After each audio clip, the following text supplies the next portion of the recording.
오늘은 에베소서 강의 9번째 시간으로 허물과 죄로 죽었던 너희를 이라는 제목으로 여러분과 좀 짧게 말씀을 나눠보고 싶습니다. 교회 개혁은 용어 개혁입니다. 그래서 제대로 교회를 새롭게 세우기 위해서는 용어를 제대로 개혁해야 될 필요가 있어요.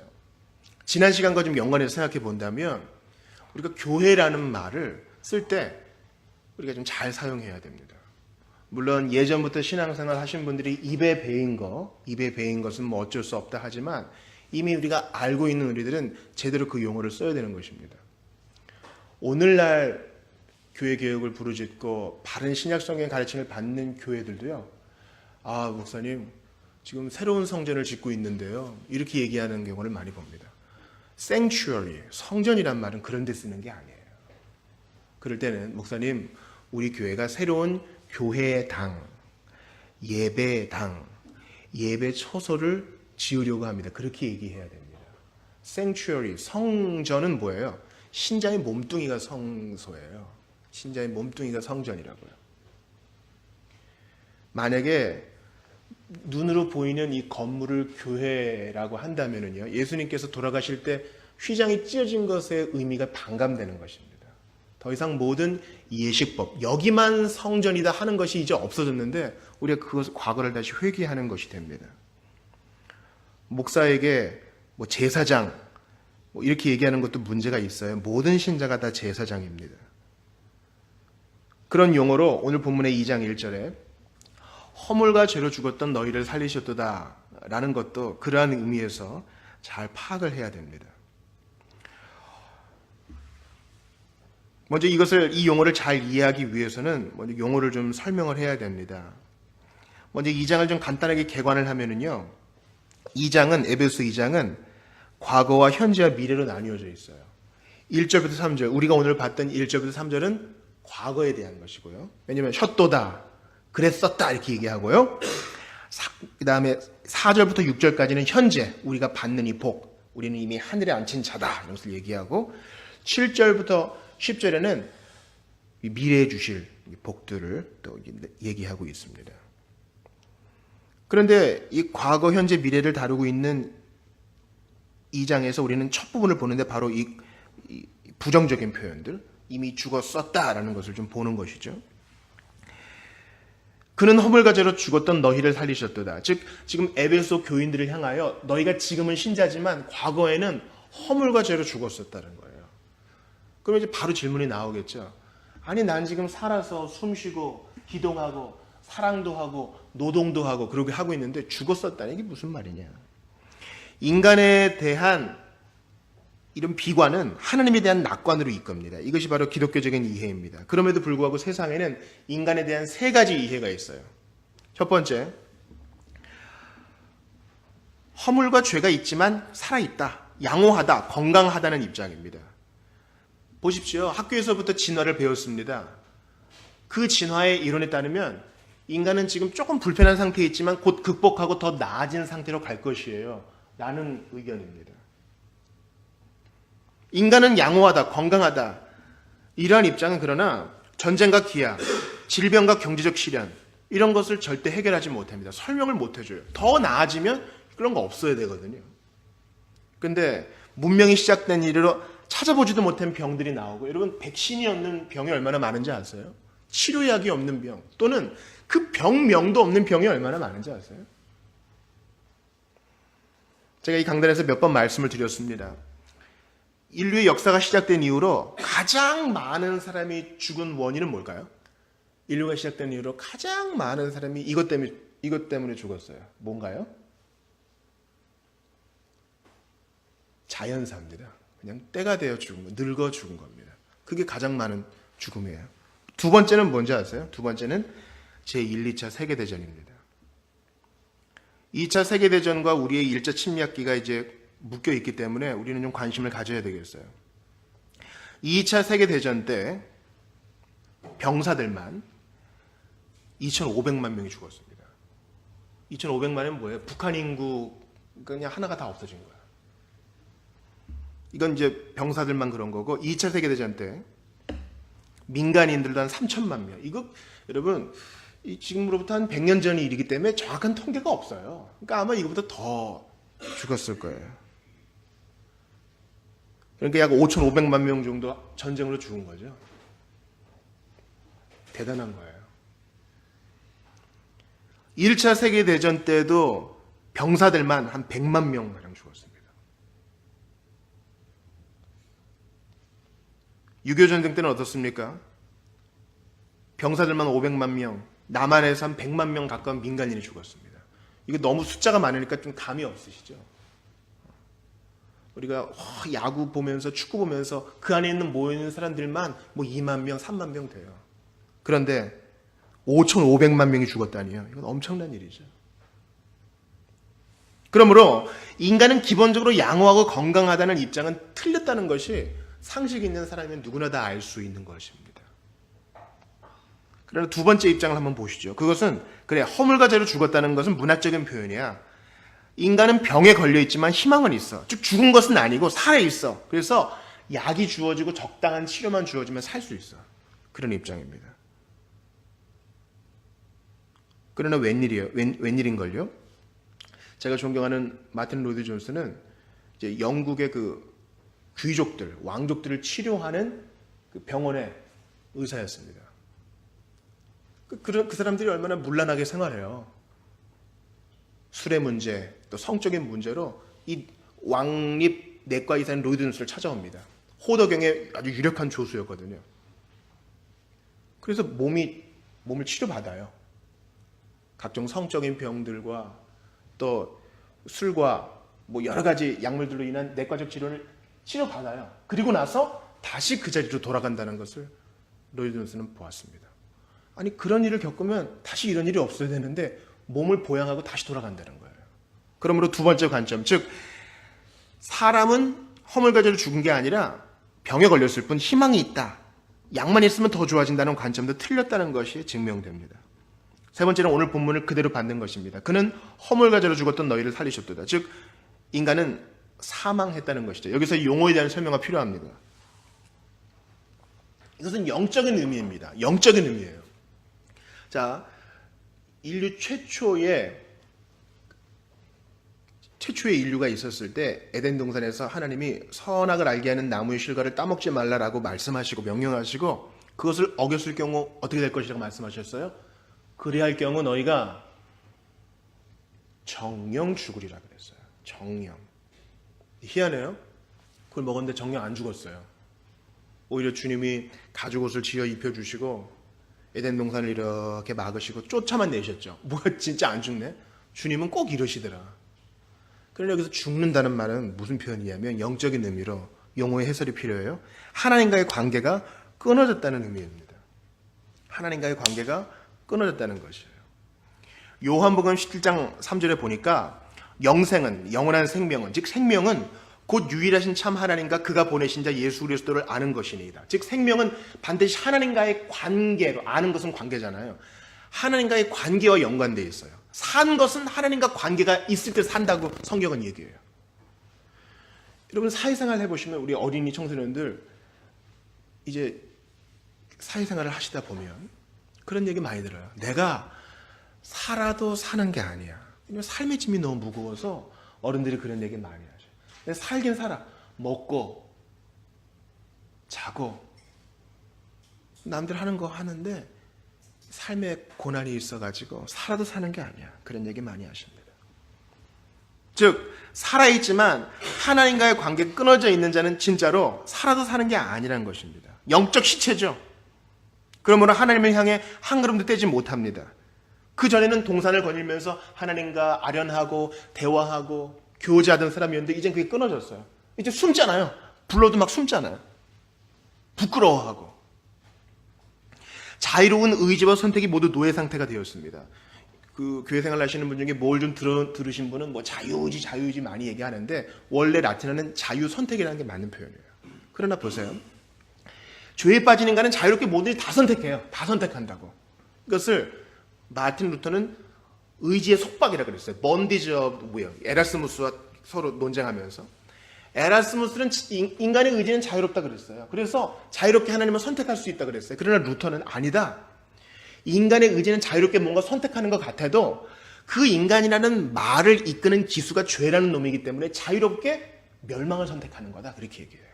하나님은 우리의 의지에 억압하지 않으세요. 죄인은 스스로 자유롭게 선택한다고 하는데 다 나쁜 거예요. 이제 막 기어다니기 시작하는 애들이 만지지 말라는 거 막 찍어 먹고 다 입에 가져가잖아요. 그게 다 좋은 게 아니란 것입니다. 죄의 노예가 된 인간은 전적인 은혜 아니면 구원 문제에 대해서 절대 무능하다는 것이 오늘 본문이 가르쳐주는 교훈입니다. 그러니까 살아있어요. 몸이 살아있다고요. 또 하나님의 형상과 모양이 완전히 없어지지는 않고 왜곡됐기 때문에 선한 일도 할 수 있어요. 문학작품도 만들고 예술 얼마나 좋은 거 만들어요.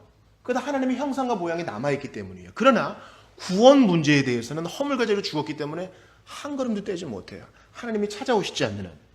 이것이 제대로 된 신약성경의 교훈입니다. 죽었는데 걸어다닌다. 걸어다니는 시체. 여러분 뭐예요? 걸어다니는 시체. 여러분 우리 영화에서 많이 보잖아요. 원래는 이제 카리브해 근방에서 이 죽은 시체에게 어떤 약초를 쓰면 잠깐 살아난 것처럼 보이는 신경 발작 같은 것인데 요즘 그것을 영화화해서 또 문학 작품화해서 사람들의 이목을 끌죠. 뭡니까? 좀비잖아요. 우리나라 배우들의 좀비 연기가 대단하지 않습니까? 뭘 먹질 않아요. 살아있는 사람처럼. 그냥 피도 그냥 많이 먹지 않고 조금 먹고 그냥 버리고. 그걸로 근근히 살아가요. 삐쩍 말랐습니다. 그리고 썩어 있어요. 총을 맞아도 잠깐 쓰러지면 다시 일어나요. 살점이 떨어져 나간 상태에서도 계속 쫓아다녀요. 그게 걸어다니는 좀비입니다. 냄새가 나고 악취가 납니다. 누구랑 교제를 못해요. 좀비는 말을 못해요. 이런 것만 하잖아요. 교통이 안 돼요. 관계가 끊어졌습니다. 살아서도 지옥의 고통을 맛보는 것입니다. 자연인, 즉 예수 만나지 못한 사람이 다 그런 것입니다. 그는 허물과 죄로 죽었던 너희를 살리셨도다. 허물과 죄로 죽었다. 이 죽었다는 것의 반대말은 생명이죠. 생명은 하나님과 관계가 이제 회복이 되어서 아버지 하면 왜 그러느냐 대답해 주시고 우리가 한숨 지으면 왜 그러느냐 찾아와서 안아주시는 그러한 관계가 회복됐다는 것입니다. 그러나 허물과 죄로 죽었던 자는 전적인 죄성으로 버림받은 상태이므로 희망이 없다는 것이죠. 허물과 죄, 이것은 설명이 필요한 말입니다. 여러분께 좀 부탁을 드립니다. 이 허물과 죄를 절대로 행동으로 이해하지 말아주십시오. 허물과 죄는 히브리식 표현으로 같은 말입니다. 하나님의 형상과 모양. 죄를 행동으로 이해하지 말아달라는 저의 부탁을 마음에 새겨주시기 바랍니다. 우리가 보통 죄라고 하면 어떤 거 생각나요? 마트에서 훔치거나 어린 시절에 어른이 돼서는 음주운전을 하거나 금지된 약물을 하거나 사람을 죽이거나 간음을 하거나 여러 가지가 있겠죠. 우리는 보통 죄, 허물 이렇게 얘기하면 그런 행동적인 것들을 얘기합니다. 그러나 성경이 말하는 죄는 그런 것이 아닙니다. 나무가 죄의 나무이기 때문에 죄의 열매가 맺혀지는 게 당연하죠. 사과나무가 사과 열매를 맺는 게 당연하듯이 죄인이라는 죄나무는 죄의 뿌리를 가지고 있기 때문에 죄의 열매를 맺는 게 당연한 것입니다. 즉 죄라는 것은 마음의 문제라는 것입니다. 죄가 무엇입니까? 하나님께서 원하시지 않는 마음, 거기에서 나오는 말과 행동입니다. 너는 내 하나님 여호와를 마음과 뜻과 정성을 다하여 사랑하지 않는 것, 그게 죄입니다. 누구도 자유로울 수 없어요. 그래서 오늘 본문에 뭐라고 나오냐면 2절 보세요. 그때 너희는 그 가운데에서 행하여 이 세상 풍조를 따르고 너희가 다 그랬다는 거예요. 3절 보세요. 전에는 우리도 다 거기다가 밑줄을 치셔야 돼요. 다 그랬다는 거예요. 어느 누구도 자유롭지 않습니다. 그러므로 모든 인류는 본질상 거듭남과 새 창조가 필요한 상태입니다. 다 허물과 죄로 죽어있는 상태이기 때문에. 그래서 올해가 이제 도르트 신조 400주년 기념해거든요. 도르트 신조라는 것은 네덜란드에서 문제가 된 이 개혁교회의 문제로 각 나라, 영국과 프랑스와 네덜란드와 독일에 있는 그 대표들이 다 모여서 우리의 믿는 교리를 이제 정리한 것이에요. 처음이자 마지막 개혁교회 공의회였죠. 거기서 천명하는 바는 성경을 이렇게 요약하고 있습니다. 모든 사람이 하나님께 받아 마땅한, 모든 죄인이 하나님께 마땅히 기대할 것은 진노밖에 없다. 왜냐하면 죄가 이렇게 큰 문제라면 재판장 대신 하나님께서 진노를 벌하시는 것이 당연하기 때문에. 여러분 지금도 여의도에 가보세요. 청와대 부근에 가보세요. 잘못된 문제를 가지고 피켓 시위를 하고 현수막을 걸고 조용히 데모하는 사람이 얼마나 많습니까? 잘못한 사람이 있어요. 그럼 어떻게 해야 돼요? 잘못한 기관이건 잘못한 사람이건 시시비비를 가려서 잘하는 사람에겐 상을 주고 아주 나쁜 죄를 지은 사람은 거기에 합당한 형벌을 내리는 게 좋은 거 아닙니까? 우리는 하나님 앞에 영적으로 도덕적으로 뭔가를 요구할 수 있는 자에게 아무것도 없다는 것이 성경을 읽는 첫 번째 시각의 열림입니다. 나를 태어나게 했으니 하나님이 내게 뭐 해준 게 뭐야? 그런 입장을 가진 사람은 아직 구원의 한 걸음도 떼지 못한 것입니다. 솔직하게 자기를 돌아볼 때 내가 안 할 수 있었는데 했구나. 마땅히 해야 되는데 안 했구나. 모두가 다 죄책이 있어요. 이것은 안 믿는 사람도 다 인정하는 바입니다. 그래서 치성을 드리는 거예요. 열심을 다하는 겁니다. 죄에 대한 이해 부족. 저는 오늘이 참 의미 있는 주간에 이 죄에 대한 문제를 여러분과 나눌 수 있으면 복이라고 생각합니다. 오늘은 어린이 주일이거든요. 어린이 청소년들 보세요. 얼마나 신선합니까? 얼마나 우리에게 희망을 줘요. 이 친구들을 격려하고 마음 같은 율동도 좀 해주고 싶은데 이 친구들을 축복하는 최고의 비결은 바로 우리 모두가 하나님의 도움이 필요한 상태, 이 원죄의 교리를 알려주는 것이 저는 이들을 축복하는 최대의 방법 중 하나라고 생각합니다. 좀 이따 과자도 주겠지만요. 오늘은 또 의미가 있는 날입니다.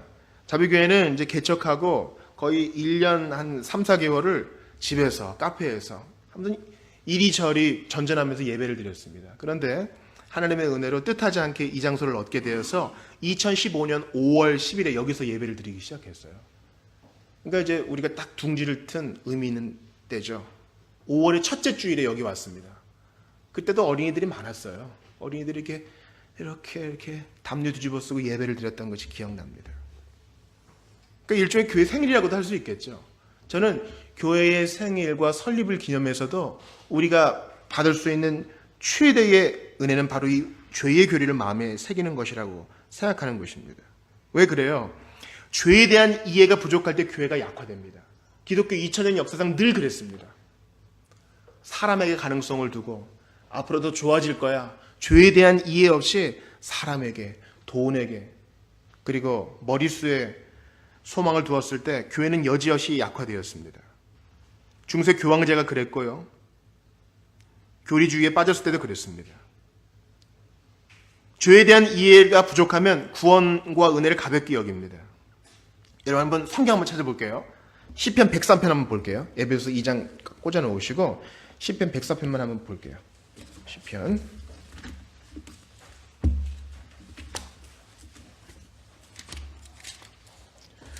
103편은 성경에 나오는 아주 여러 가지 찬양시 중에 하나입니다. 자, 1절만 같이 읽어볼까요? 103편 1절 시작. 내 영혼아 여호와를 송축하라. 내 속에 있는 것들아 다 그의 거룩한 이름을 송축하라.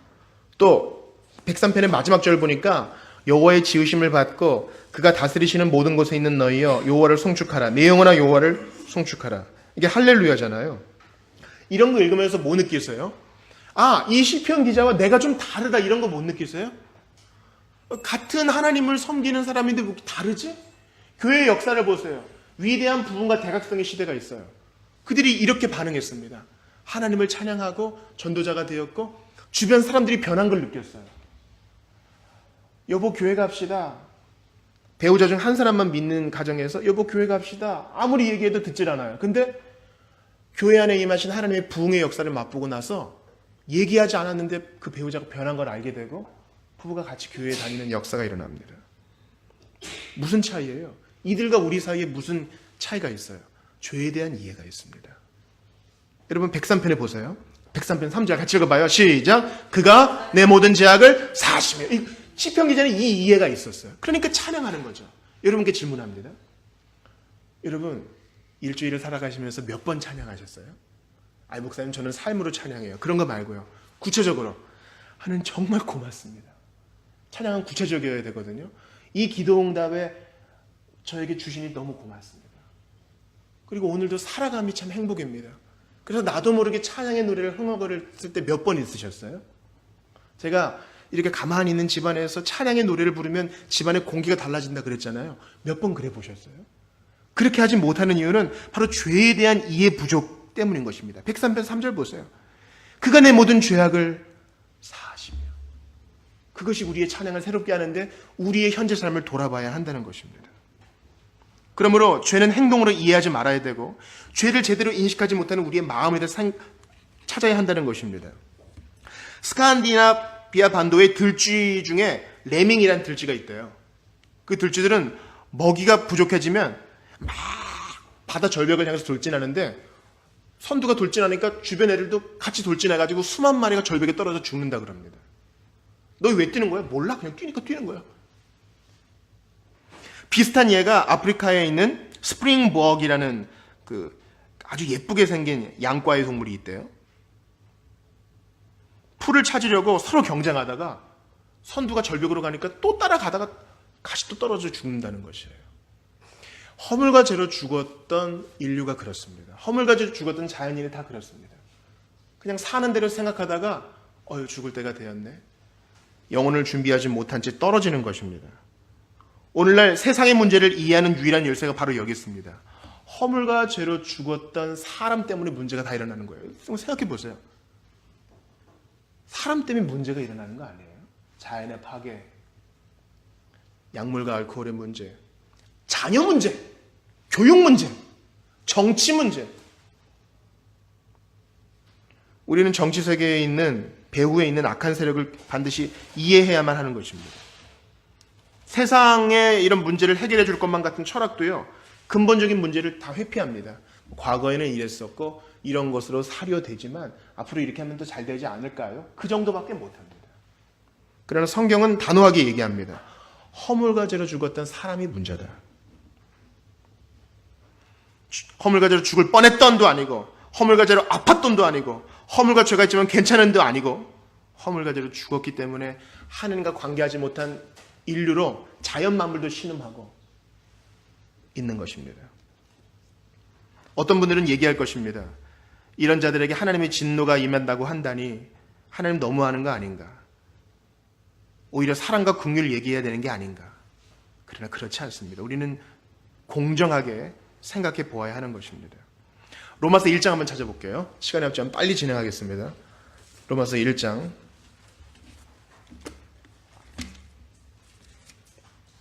21절 이하를 보겠습니다.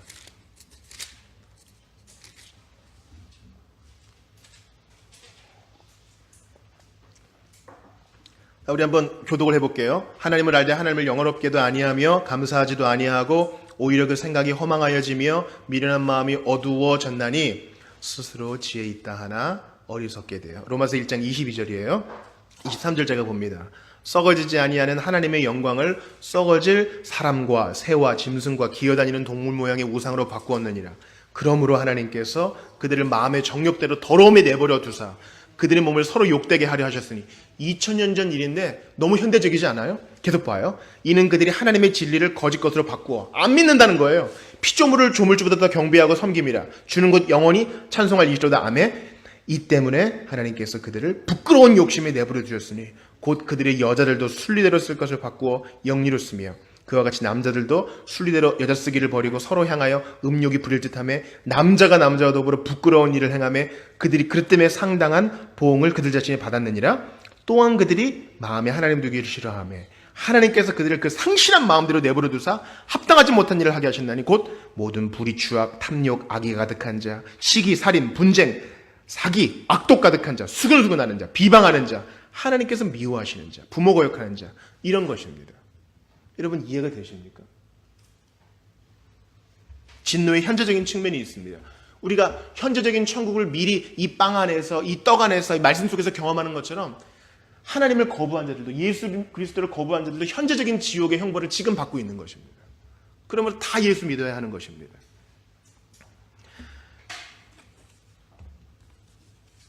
더군다나 허물과 죄로 빠졌던 자들에게 임하는 세 가지 대적이 있습니다.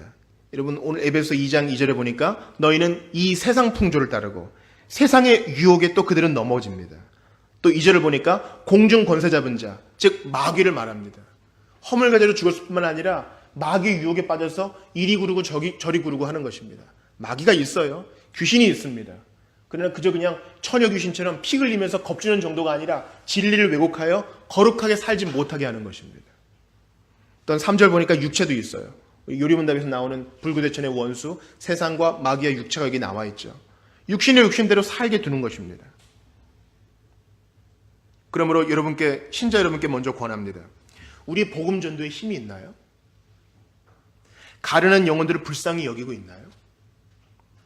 해외에 있는 사람들, 국내에 있는 연약한 사람들에게 연민의 정이 있고 그들에게 마음이 기울고 있나요? 사람들을 교회에 출석시킬 수는 있습니다. 그러나 죄를 확신하고 예수 그리스도가 필요로 하게 하는 것은 우리가 못해요. 죄에 대한 교리를 인식하고 하나님께 부흥을 구할 때 이러한 일이 가능케 되는 것입니다. 역사가 시작된 이후, 문명이 시작된 이후 현재는 가장 순교자가 많은 시대입니다. 지난 10년간 90만 명의 그리스도인들이 생명을 잃었습니다. 2016년이 그 순교가 절정에 있었던 해로서 6분마다 한 명, 2016년 한 해 동안 9만 명이 죽었는데요. 믿음 때문에 6분마다 한 명이 믿음 때문에 죽은 것입니다. 이런 왜 그래요? 나 같은 죄인 살리신, 허물과 죄로 죽었던 나를 살리신 주님 때문에 목숨을 초계와 같이 여기는 거예요. 더 나은 삶이 있기 때문에. 비신자들에게 제가 권합니다.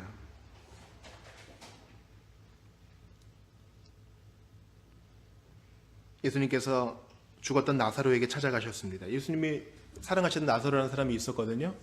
죽은 지 나흘이나 지나서 찾아갔어요. 그래서 나사로를 살려줍니다. 예수님이 찾아오지 않으면 나사로는 못 살아요. 이 설교를 들으시는 비신자 여러분이 있다면 여러분께 권합니다. 여러분 기도하셔야 돼요. 예수님 제게 좀 와주세요. 그래서 나 좀 살려주세요. 그렇게 기도하지 않으면 여러분의 스스로의 힘으로는 절대 하나님을 향해 살 수 없습니다. 예수님이 나사로의 무덤 앞을 가로막고 있던 돌을 치우라 그러셨죠. 예수님이 우리의 마음의 무덤의 입구를 막고 있는 불신앙의 돌을 치워주시지 않으면 우리는 절대로 살아나갈 수 없어요. 주님이 하셔야 됩니다. 그러므로 소박한 기도라도 나 여기 있으니 살려주세요. 도움을 요청하셔야 됩니다. 거기서 나흘이나 된 나사로의 시체가 부패가 돼가지고 여러분 시체 썩는 냄새 아셔요? 사람과 하나님을 괴롭게 합니다. 영적인 악취. 예수님 모르는 자에게도 있는 것이죠. 그러나 예수님이 나사로야! 나오라 그러니까 나사로가 나오잖아요. 마찬가지로 간절히 도움을 청하는 우리에게 주님이 오셔서 우리 이름 불러주시면 우리는 허물과 죄로 죽었던 좀비에서 깨끗한 살과 건강한 뼈를 가진 새 사람이 되는 것입니다. 그것을 성경은 재창조, 중생, 거듭남이라고 얘기하는 것입니다. 사랑하는 여러분, 이 교훈을 귀히 여기지 않으면 교회는 망하고 맙니다. 동호회가 되고 말아요. 이 교리가 성경을 읽는 첫 단추입니다. 하나님은 세상을 아름답게 지으셨지만 사람은 스스로 타락하여 허물과 죄로 죽었으니 어찌할꼬 이제 그리스도가 필요한 것입니다. 이 죄에 대한 교리를 깊이 바닥에 내리지 않으면 복음이 좋은 게 안 돼요. 우리 주님은 허물과 죄로 죽었던 죄인이 교회에서 복음을 듣고 거듭나게 하시는 방식으로 지금까지 2000년 동안 교회를 유지하시고 세상을 섬기게 하셨습니다. 교회 안에서 역사하는 하나님의 능력의 본질을 깨닫기를 주님을 원하십니다. 중생과 거듭남은요, 허물과 죄로 죽었던 이 죄인을 살릴 뿐만 아니라 그들의 삶의 의미를, 마음에는 기쁨을, 입술에는 감사와 경배를, 전투에는 힘을 줍니다. 그러므로 매일 죄를 인식하고 매일 회개해야 됩니다. 그때 새롭게 일어날 수 있는 것입니다. 이제 마무리하겠습니다. 에베소서 1장에서 하나님을 알기를 원한다 했던 바울은요, 성령의 감동을 받아 이제 교회 안에서 역사하시는 주님께서 너희가 과거를 돌아보기를 원하신다. 그리고 매일매일 회개하기를 원하신다. 그 죄의 본질을 이해하기를 원하신다 말씀합니다. 나 하나님 알아요. 그렇게 자부하시는 여러분, 질문을 바꿔봅시다. 하나님도 여러분을 아시는 거예요? 나 하나님 알아요. 자부한다고 해서 하나님은 나를 과연 아는가? 그 대답까지 확신할 수는 없는 겁니다. 청와대 앞에 얼쩡얼쩡 됩니다. 저 여기 알거든요. 그렇게 얘기하면 분명히 잡혀갈 거예요. 끌려갈 겁니다. 그러나 그 안에서 대통령이 나와서 이 사람 저 아니까 그냥 두세요 하면 우리 들어갈 수 있겠죠. 천국문 앞에서 서성거리면서 나 하나님 알아요, 예수님 알아요 아무리 얘기한다 한들 거짓 믿음은 들어갈 수 없어요. 거짓 믿음은 허물과 죄로 죽었던 것을 직면하지 않는 사람이에요. 그러나 우리가 허물과 죄로 죽었던 죄인임을 인정하고 그리스도의 십자가를 붙들 때 예수님이 직접 스데반 순교할 때 일어나셨잖아요. 그런 것처럼 이 사람 내가 안다. 나오셔서 우리를 영접해 주실 것입니다. 그러므로 허물과 죄로 죽었던 우리를 살리신 주님 앞에 에스겔 골짜기에 있던 해골 덩어리와 같았던 우리에게 찾아오셔서 살리시고 사람 만드시고 군사로 살리신 주님 앞에 다시 한번 눈을 떠서 감사하는 우리 모두가 되기를 바랍니다. 우리 좀 같이 기도합시다. 우리가 이렇게 설교를 듣는 것도 중요하지만 이 설교를 이제 기도로 승화하고 녹여내는 게 중요하거든요. 우리가 한 3분에서 4분 정도 기도할 텐데 여러분 오늘 주신 말씀 붙들고 좀 같이 기도합시다. 나는 정말 허물과 죄로 죽었던 죄인이었음을 인정했는가? 그리고 그것은요, 목사님 이거 나 회심할 때 다 해결된 문제예요. 그게 아니에요. 매일매일 이 죄의 가공할 영향력, 마귀가 지금 일하니까 세상이 유혹하고 육신이 우리를 끄니까 매일매일 이 죄와 맞닥뜨려야 돼요. 아무리 최선의 몸을 찢는 순종이라 해도 그 속에는 순전한 게 없다니까요. 우리는 매일매일 주님 앞에 회개하고 주님 앞에 십자가 보혈로 새로워져야 됩니다. 매일 회심해야 된다는 말이 아니라 예수님 모르는 분들께 권합니다. 여러분은 도움이 필요해요. 간단하게 기도하십시오. 주님이 필요합니다. 나사로 불러주신 것처럼 나도 불러주세요. 기도하시고 신자 여러분들은 이 죄의 가공할 영향을 다시 인식하여 교회를 새롭게 나의 마음을 새롭게 하기를 원합니다. 나를 살려달라고 오늘 주신 말씀 붙들고 좀 같이 기도합시다. 하나님 아버지 그렇습니다. 어린이날 또 교회의 설립을 맞이해서 우리가 가장 소중히 여겨야 될 교리는 바로 이 죄에 대한 교훈인 줄 압니다. 아무리 사람을 속이고요, 아무리 세상 사람들에게 칭찬을 받아도 이 마음속에 있는 더러움을 이겨낼 수는 없습니다. 주님 앞에 간절히 기도합니다. 은혜를 베풀어 주시옵소서. 은총을 베풀어 주시옵소서.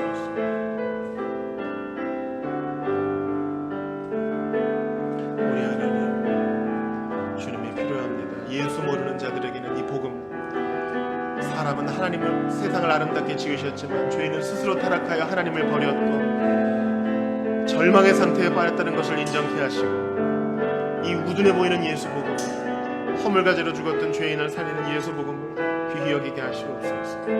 주님이 도와주소서. 주님이 필요합니다. 매일매일 죄의 강화를 위하여 인식하면서 내 자신을 돌아보고 주의 옷자락을 붙드는 우리 모두가 되게 하시옵소서. 주님이 필요합니다. 우리 모두 함께 하시옵소서.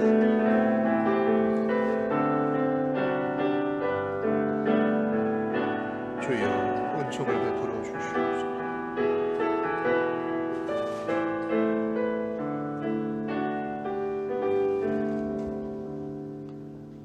한 사람도 예외 없이 허물과 죄로 죽어 하나님을 향해 소망 없었음을 고백을 합니다. 어찌된 일인지 나 같은 자에게, 우리 같은 자에게 찾아오셔서 나사로 불러주신 것처럼 우리 이름 부르사 절망적이었던 뼈조각이었던 우리를 살리시고 사람 만들어주시고 과거를 청산하게 하시고 그리스도를 위한 군사 삼아주시니 감사합니다. 이 감사가 매일매일 갱신되기 원하오니 매일매일 죄의 가공할 영향력을 직시하면서 주님의 옷자락을 붙드는 우리 신자들 되게 하시고 허물 가지러 죽었던 비신자들에게 찾아오셔서 그들도 구원하여 주셔서 하나님을 향하여 산, 하나님과 교통하고 주님과 교제하는 하나님을 대하여 산 자들의 위대한 거듭남과 중생의 역사가 일어나게 도와주시옵소서. 이 우둔해 보이는 복음으로 사람을 살리시고 세상을 새롭게 하시고 교회를 일으키시는 주님을 찬양합니다. 이 일이 가능케 되기 위하여 무참히 십자가에서 사형당하셨으나 부활하신 주 예수님 이름으로 기도하옵나이다. 아멘.